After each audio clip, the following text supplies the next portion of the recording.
Start करने आ रहे हैं। Indicate that router are prepare the share link state information. अब ये एक लिंक स्टेट इंफॉर्मेशन सेंड करेगा जिसमें मास्टर स्लेव रिलेशनशिप बनेगी। तो नेबर में एक राउटर मास्टर बनेगा, दूसरा स्लेव बनेगा, right? Form between a router determine who begin the exchange. कौन बिगिन कर रहा है, कौन स्टार्ट कर रहा है, जिसने पहले स्टार्ट किया था वो मास्टर बन जाएगा, दूसरा क्या बन जाएगा? Slave.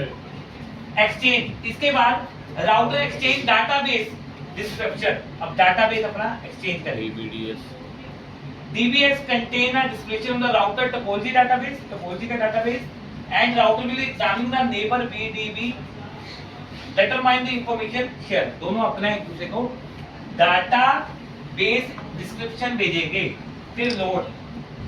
Indicate the router finally exchange link state advertisement contain information about all link connected each other, each router।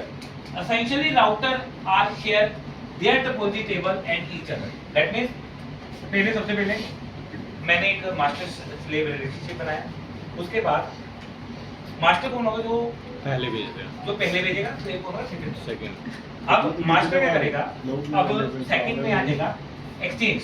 अब वो अपना डाटाबेस डिस्क्रिप्शन, जो डाटाबेस की डिस्क्रिप्शन है वो इसे सेंड करेंगे, ये अपना सेंड करेंगे। हम दोनों एक दूसरे को एक डाटाबेस डिस्क्रिप्शन सेंड करेंगे, जिसकी वजह के बाद हम इस इंफॉर्मेशन लोड करने के बाद हमें पता चल जाएगा कि टोपोलॉजी टेबल क्या है ईच अदर का। हम दोनों का टोपोलॉजी टेबल पता चल जाएगा। फाइनली अब हम दोनों सारा डाटा सिंक्रोनाइज्ड कर देंगे।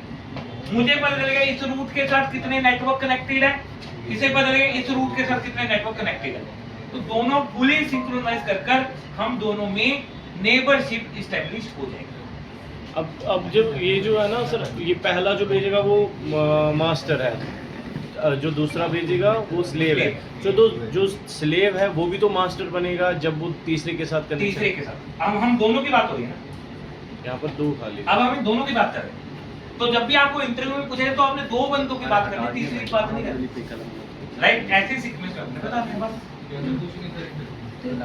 पूछेंगे कि OSPF में नेबरशिप कैसे फॉर्म होता है, तो ये आंसर है। देयर आर 7 स्टेट्स होती है। पहली डाउन स्टेट होती है, दूसरी इन स्टेट होती है, तीसरी टू वे स्टेट होती है, चौथी एक्सटार्ट स्टेट होती है, तीसरी एक्सचेंज स्टेट होती है, छठी लोड स्टेज होती है, और लास्ट वाली सातवीं फुल स्टेज। फुल में सिंक्रोनाइज हो जाता है सबका। उसको थोड़ा जूम कीजिए।